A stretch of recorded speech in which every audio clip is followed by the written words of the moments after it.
నమ్మకం అమ్మ లాంటిది. మా మీద మీ నమ్మకం మిమ్మల్ని తప్పకుండా అమ్మని చేస్తుంది.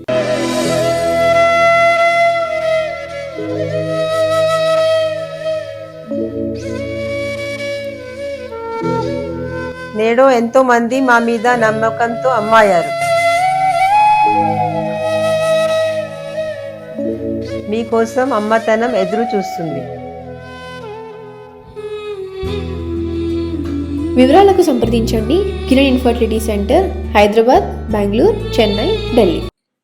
జై శ్రీమన్నారాయణ. నేను మీ ఐకాన్ ఆస్ట్రాలజర్ గట్టుపల్లి సురేష్ బాబు.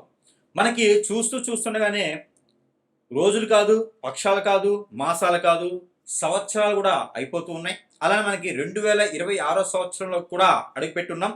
ఈ 2026 సంవత్సరాలు అడుగు పెట్టగానే చూస్తుండగానే జనవరి మాసం అయిపోతూనే ఉంది, వెళ్ళిపోయింది కూడా. అలానే 2026 సంవత్సరం ఫిబ్రవరి మాసంలోకి అడుగు పెట్టున్నాం. అయితే మనకి సంవత్సరం ఆరంభంలోనే ఈ యొక్క మాసంలో ఎలా ఉండబోతుంది, ద్వాదశ రాశుల వారికి ఏమేమి మార్పులు చేర్పులు ఉన్నాయి, గ్రహాలు, ఈ గ్రహాల యొక్క స్థితిగతుల ద్వారా మన గోచార ప్రకారంగా కూడాను, ఆ దశ అంతర్దశలు ప్రకారంగా కూడాను ఎలా ఉన్నాయి, ఏమేమి నడుస్తుంది, కథ ఏంది, కార్ఖానా ఏంది, అసలు మనకి జాతకం ఏంటి, ఏం జరగబోతుంది ఒకసారి పరిశీలన చేసుకున్నట్టు కనుక ఇక మనకి మారేటువంటి గ్రహాల యొక్క స్థితిగతులు, అలానే ఏ స్థానంలో ఏ గ్రహం ఉన్నది, ఇవన్నీ కూడా మనం ఒక్కసారి పరిశీలన చేసుకుందాం. అలానే ముఖ్యంగా ద్వాదశ రాశుల వారికి ఒక చిన్న విన్నపం ఏంటంటే కనుక, రాశి ఏదైనా, నక్షత్రం ఏదైనా, దశ అంతర్దశలు ఏవైనా గోచారం ప్రకారంగా ఏ ఒక రాశిలో ఏ గ్రహం ఉన్నా, ఏ స్థానంలో ఏ గ్రహం ఉన్నా, మీకు ఏది కలిసి రాకపోతున్నా కూడా చిన్న పరిహారాలతో మనము దాన్ని ఏదైనా సరే మంచి జరుగునే దానికి చేసుకోవచ్చు. అంతేగాని ఎక్కడో అమ్మవార్లు పెట్టారు, ఎక్కడో స్వామీజీని పెట్టారు అని అతి ఉత్సాహంతో మనకేదో మంచి జరుగుతుంది కదా అనే ఒక మంచితనంతో ముందుకు వెళ్ళి అలాంటి వాళ్ళని ప్రోత్సహించడంతో మనంగా ఇబ్బంది పడతాం. కాబట్టి అలా వెళ్ళడం అనేది అనారికం, అలా వెళ్ళకూడదు. మనకి ప్రతిష్ఠించినటువంటి ఆలయాలు చాలా ఉన్నాయి. అలాగే మనకి మంత్రోచ్చారణలు చేసి, ప్రాణ ప్రతిష్ఠ చేసి, ఎన్నో రకాలటువంటి యంత్ర యాగాలు చేయించి, దానిలో తపాలు జపాలు ఎన్నో రకాలటువంటి మంత్రోచ్చారణలతో ప్రతిష్ఠించినటువంటి ప్రాసిద్ధి చెందినటువంటి అమ్మవారి స్వామివారి యొక్క ఆలయాలు ఉన్నాయి. దాంట్లో మనకి అర్చన చేస్తారు, అభిషేకం చేస్తారు, ఎన్నో రకాలైనటువంటి పూజలు చేసేటువంటి ఆలయాలు ఉన్నాయి. కాబట్టి అలాంటి ప్రాసిద్ధి చెందినటువంటి ఆలయాల్లోకి వెళ్ళి దర్శనం చేసుకుంటే కూడాను మనకి ఎన్నో రకాలైనటువంటి సానుకూల వాతావరణం, ఎన్నో రకాలైనటువంటి పాపకర్మలు, ఎన్నో రకాలైనటువంటి చెడు దృష్టిలు కూడా తొలగిపోయేసి ప్రశాంతమైనటువంటి వాతావరణం లభ్యపడుతుంది. కాబట్టి నేనే స్వామివారిని అనుకునే గురువుల్ని నమ్మొద్దు, నేనే స్వామీజీని తీసుకొచ్చానన్న, రోజుకో రకమైనటువంటి కొత్త అమ్మవారు సృష్టి చేసిన అలాంటి వాళ్ళని నమ్మి మనం పోవడం వలన, బోగస్ మాటలను పోవడం వల్ల మనం నష్టపోయేదానికి ఉంది. కాబట్టి తస్మా జాగ్రత్త అందరితోనూ. ఇది కలియుగం. ఈ కలియుగంలో ఇలాంటి సంవత్సరాల్లో మనకి దేవాది దేవుడు మనకు ఉన్నారు. కాబట్టి అలాంటి ప్రాసిద్ధి చెందినటువంటి ఆలయాలకు వెళ్ళండి, దర్శనం చేసుకోండి. మనం కోరిన కోరికలు కొంగు బంగారం తీసేందుకు ముక్కోటి దేవతలు మనకు ఉన్నారు. ఇలాంటి రోజుకొక దేవతలు పుట్టారు, రోజుకు దేవుని పుట్టారు, పూనకాలు వచ్చినట్టు మాత్రం పెద్దగా నమ్మేయడం అవసరం లేదు. అలాంటి నమ్మి బోగస్ మాటలు వినేసి మనం నష్టపోవద్దు, ఇబ్బంది పడవద్దు. కాబట్టి ఇక పోతే ద్వాదశ రాశులు. ఇక ఈ ద్వాదశ రాశుల్లో ఏ రాశి వారికి ఎలా ఉండబోతుంది ఫిబ్రవరి మాసం 2020 సంవత్సరంలో ఒక్కసారి పరిశీలన చేసుకున్నట్టయితే కనుక, ద్వాదశ రాశుల్లో ఒకటి వృశ్చిక రాశి. ఈ వృశ్చిక రాశి వారికి ఫిబ్రవరి మాసం 2026 సంవత్సరం ఎలా ఉండబోతుంది అంటే చాలా అద్భుతంగా ఉండబోతుంది. ఎందుకంటే గ్రహాల ఇచ్చా స్థితిగతులు అన్నీ కూడా జనవరి మాసంలో 18వ తారీఖు షష్టగ్రహ కూటమి ద్వారా మారడం, అలానే ఈ ఫిబ్రవరి మాసంలో ఈ షష్టగ్రహ కూటమి తర్వాత కొన్ని రాశుల వారికి బాగుందని చెప్పుకుంటూ ఉన్నాం. మనం గ్రహించారా?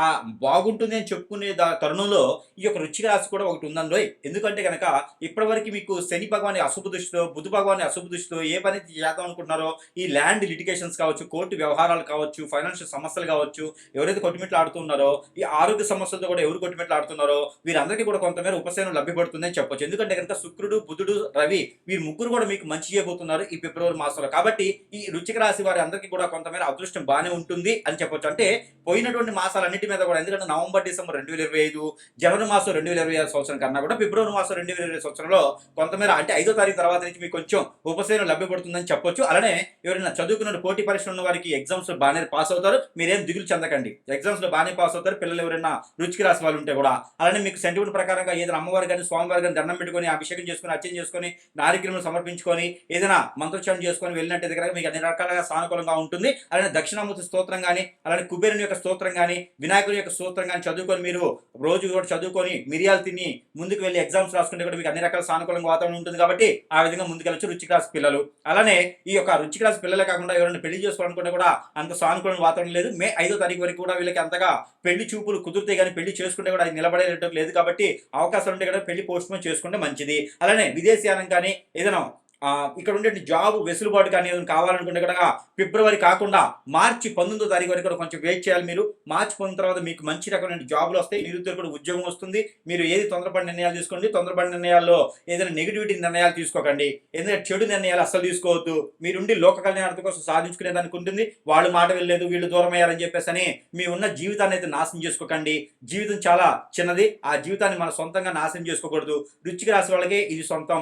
కాబట్టి ఈ రుచికి రాసే వాళ్ళు ఎక్కువగా ఏదైనా విషయానికి స్ట్రెస్ అవటమా, ఏదైనా విషయానికి బాధపడటమా, ఏదైనా విషయానికి మీరు ఆందోళన చెందటమా, చిరాకు పట్టమా, కోపపట్టమా, మీరు ఏదైనా ఒంటరి అయిపోయినట్టు ఫీల్ అవుతున్నారా? మీ అందరికీ కూడా ఒకటే చెప్తా ఉన్నాను, ఏది బాధపడద్దు. సమయం ఎప్పుడు కూడా ఒకేలా ఉండదు. రుచికి రాసి వారు చాలా జాగ్రత్తగా ఉండండి. ఏ గండాలు కూడా మిమ్మల్ని ఏమి చేయవు. ఈ చిన్నపాటి పరిహారం చేసుకోండి, అదృష్టవంతులు అవ్వండి. ఇంకా మీ సమస్య కొట్టుమిట్లాడుతుంది అంటే కనుక మన దగ్గర చాలా రకాల వస్తువులు మంత్రోచ్చారణ చేసి ఉంటాయి. ఆ వస్తువులు సరసమైనటువంటి ధరలను మీకు లభ్యపడుతూ ఉన్నాయి. అవన్నీ కూడా మీ చెంతకే చేర్చేటువంటి సదవకాశాలు మా దగ్గర ఉన్నాయి. కాబట్టి ఎవరికైనా కావాలంటే సంప్రదించవచ్చు. ఇంకేదైనా ఉంటే సమీపంలో మీ గురుగారు ఎవరైనా ఉంటే సంప్రదించండి. మీకున్నటువంటి సమస్యకి పరిష్కార మార్గం చూపించాలంటే చాలా మంది ఉన్నాం. కాబట్టి మీరు ఎప్పుడు కూడా ఆందోళన చెందినటువంటి అవసరం లేదు. ఈ చిన్నపాటి పరిహారం చేసుకొని ఏ రంగులైనా సరే మేమున్నాం మీకు వెనక, మీరు ముందుకు వెళ్ళిపోవచ్చు. అలానే మనకి ఈ రాశి వారికే కదా, ఈ రాశి వారు అయితే ఖచ్చితంగా ఈ పరిహారం చేసుకుంటే అదృష్టం మీ వరకే, అదృష్టం మీ సొంతమే అని కాదు. కాకపోతే మనకున్నటువంటి దారిద్ర్యానికి కొంతమేర ఉపశమనం అయితే లభ్యపడుతుంది. అది ఏమిటో తెలుసా అండి?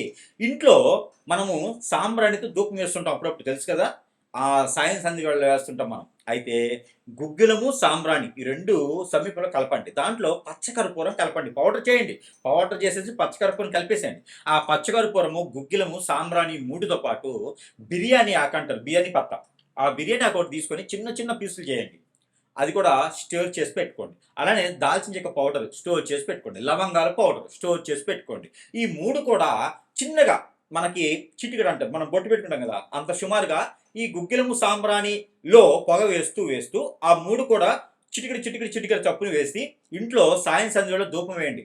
ఇంకా చూడండి, ఇంట్లో ఉన్నటువంటి నెగిటివిటీ ఒకటే కాదండి, ఇంటికి ఎవరైనా చాదబడి చేయించినా, ఇంట్లో ఏదైనా అశాంతి లేకపోయినా, అశాంతి ఉన్నా, ప్రశాంతంగా లేకపోయినా, ఆర్థికంగా ఇబ్బంది ఉన్నా, నరదిష్టి, నరఘోష, డబ్బు రాకపోయినా, ఏ పని ముందుకెళ్ళిపోయినా, ఒకరికొకరు శృతులు లేకపోయినా, విడిపోయినా, ఇంట్లో అనేజీ, అన్ఫిట్ ఏది లేకపోయినా కూడా అసలు ఇంటికి వెళ్ళాలనిపించలేదు అనుకునే వాళ్ళకి కదా, ఇంట్లో వాస్తు బాగాలేకపోయినా, ఇంట్లో నెగిటివిటీస్ ఉన్నా, దెయ్యాలు, భూతాలు, పిచాచులు ఉన్నా, ఏ సమస్య ఉన్నా సరే, మన ఒంట్లో ఉన్నా, ఇంట్లో ఉన్నా, ఎలాంటిదైనా సరే, మనం ఆ ధూపం దగ్గర కూర్చొని అది మనం పేర్చకుండా ఇంటిలో పాది ధూపం వేసుకుంటే కనుక సాయంత్రం 5 గంటల 20 నిమిషాల తర్వాత 7 గంటల 20 నిమిషాల లోపు కనుక ఈ ధూపం ప్రతిరోజు వేసే వాళ్ళకైతే కనుక ఖచ్చితంగా వారికి అష్టైశ్వర్య ప్రాప్తి కలిగేలా ఉంది. కాబట్టి ఐశ్వర్య అంటే ఎవరో హీరోయిన్ కాదు, అష్ట అంటే అష్ట దరిద్రాలు కాదు, అష్ట ఐశ్వర్య అంటే మీకు ఎన్నో రకాలైనటువంటి సానుకూల వాతావరణం లభ్యపడేలా ఉంటుంది. కాబట్టి ఈ యొక్క చిన్న పరిహారం చేసుకోండి. ఆ సమయంలో సింహద్వారం తలుపు కూడా తీసి ఉంచండి.